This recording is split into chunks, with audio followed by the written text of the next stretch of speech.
तो इसमें ना यूनिफॉर्म कॉस्ट सर्च देखेंगे जो कि अनइन्फॉर्म्ड है।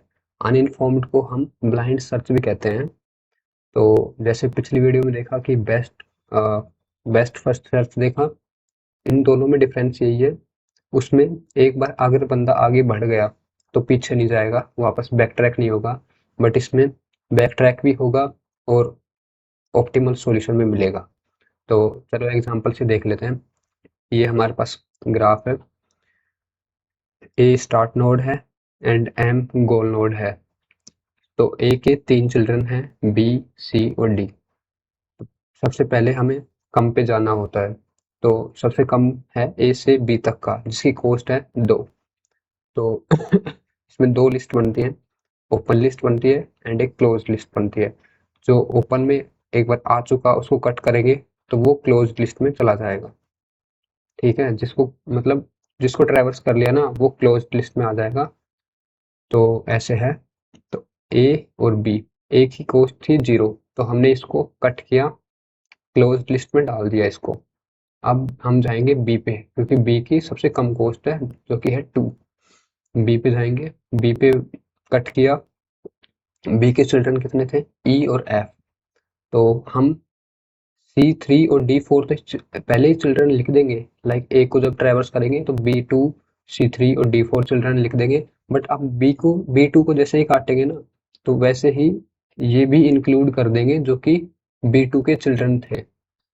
तो अब ये E3 क्यों आया, क्योंकि बेस्ट फर्स्ट सर्च में ना सिर्फ हम ह्यूरिस्टिक वैल्यू लेते थे, बट इसमें कॉस्ट लेंगे। और कॉस्ट कहाँ से लेंगे, कॉस्ट स्टार्ट नोड से लेंगे। तो स्टार्ट नोड से लेंगे तो 2 + 1 3, तो E3 इसलिए आ गया F5। तो स्टार्ट नोड से लेंगे 2 + 3, तो ये F5 आ गया। 2 + 3 तो F5 आ गया इसलिए। अब हम काटेंगे सबसे कम वाले को। अब E3 भी सबसे कम ही है और C3 भी, दोनों मतलब बराबर हैं। तो हमें पहले काटना चाहिए, किसी को भी काट सकते हैं वैसे तो, क्योंकि एट द एंड वो सभी नोड्स को ट्रैवर्स कर लेगा। तो मैंने काट लिया, E3 को काट लिया। तो मैंने E3 को जैसे काटा, इसको क्लोज लिस्ट में डाल दिया। उसके बाद E3 के मेरे पास 2 चिल्ड्रन आए जो कि था J और K। तो मैंने J11 कर दिया। 11 इसलिए 2 + 1 3, 3 + 8 11, तो J11 हो गया। दूसरा चाइल्ड था मेरे पास E का K, जिसकी कॉस्ट थी 4। तो ये टोटल हो जाएगा 2 + 1 3, 3 + 4 7। तो मैंने K7 कर दिया। अब हम काटेंगे सबसे कम वाले को। तो सबसे कम वाले को हमारे पास ये ऐसे लिस्ट बन गई थी। तो अब बारी है C3 की, क्योंकि हमने अब बराबर थे वो तो इसलिए काट दिया था इसको। अब हम काटेंगे C3 को। C3 को काटेंगे जब G आएगा। G की कितनी है कॉस्ट, 4। 3 + 4 7, तो G7 आ जाएगा जो कि यहाँ पे है G7। तो जैसे हमने C3 को काटा, क्लोज लिस्ट में डाल दिया हमने। अब बारी है D4 की, क्योंकि सबसे कम कॉस्ट अब इसकी है 4। तो D4 को जैसे काटा हमने, क्लोज लिस्ट में डाल दिया। ठीक है। और डी के चिल्ड्रन थे 2, H और I। तो H और I मैंने लिख दिया यहाँ पे, H और I।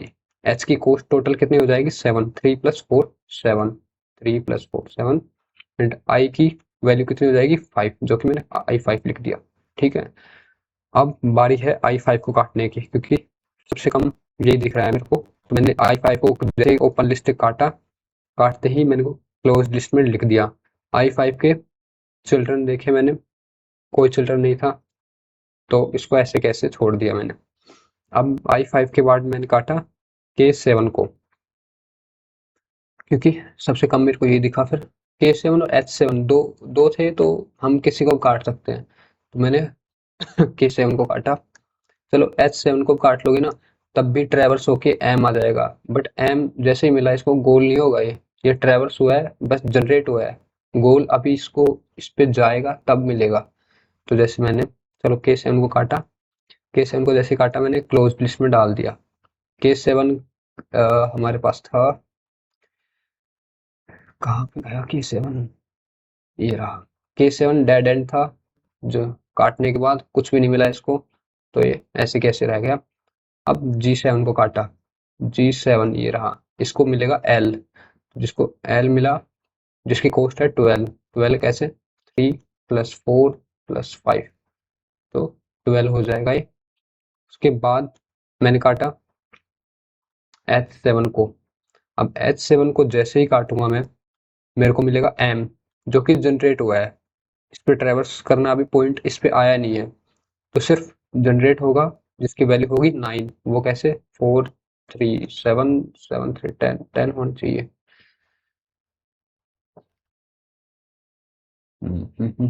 चलो 10 कर लेना, मैं गलती से यहाँ पे 9 कर दिया। तो भी 10 करोगे ना, तो भी यही कटेगा लास्ट में, क्योंकि 10 से छोटा कोई है ही नहीं, तो इसलिए मैंने यहाँ पे गलती से 9 कर दिया। वो क्यों कर दिया पता नहीं, चलिए थे 10 आना चाहिए।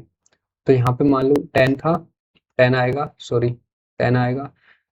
10 से छोटा मेरे पास कोई है ही नहीं, J11 है मेरे पास, L12 है, तो ये M10 ही कटेगा। जैसे ही M10 कटा, वो चेक करेगा M10 ही गोल है क्या, तो M10 ही गोल है, जो कि अचीव दिखा देगा। ठीक है, ये होता है। एडवांटेज क्या होते हैं, फर्स्ट है always find the optimal least cost path. हमेशा ऑप्टिमल पाथ ढूंढ लेगा ये, लीस्ट जो भी लीस्ट कॉस्ट होगा, सबसे कम कॉस्ट का होगा, उस पाथ को ढूंढ लेगा। Second, complete. कंप्लीट का मतलब है कि अगर इसमें सॉल्यूशन एग्जिस्ट करता है, तो वो कितना भी बड़ा ग्राफ हो, वो हमेशा उसको ढूंढ लेगा। Third, no need of heuristic values. इसमें कोई ह्यूरिस्टिक वैल्यूज की कोई जरूरत नहीं है, क्योंकि हम डायरेक्ट कॉस्ट पे ही डिपेंड कर रहे हैं, तो इसमें ह्यूरिस्टिक की कोई जरूरत है नहीं। Disadvantage, high time complexity. अगर ग्राफ बड़ा होगा, तो टाइम कॉम्प्लेक्सिटी भी बहुत ज़्यादा होगी उसकी। High memory use. High memory use means open list, जो भी नोड्स है ना, उन सबको एक मेमोरी में स्टोर करवाना पड़ रहा है हमारे को, जिसकी वजह से मेमोरी यूज ज़्यादा होगा। Third, slow compare to informed search. ये स्लो है इन्फॉर्म्ड सर्च में, सीधी सी बात है। इन्फॉर्म्ड सर्च में ह्यूरिस्टिक वैल्यूज होती है, इसलिए वो जल्दी काम करता है। ये थोड़ा स्लो है, क्योंकि ये अनइन्फॉर्म्ड भी काम करता है, तो इसको सारे नोड्स एक्सप्लोर करने पड़ते हैं। Fourth, not practical for very large state space. ये प्रैक्टिकल नहीं है, अगर लार्ज स्टेट स्पेस है तो ये उस जगह पे प्रैक्टिकल नहीं होगा। Thank you.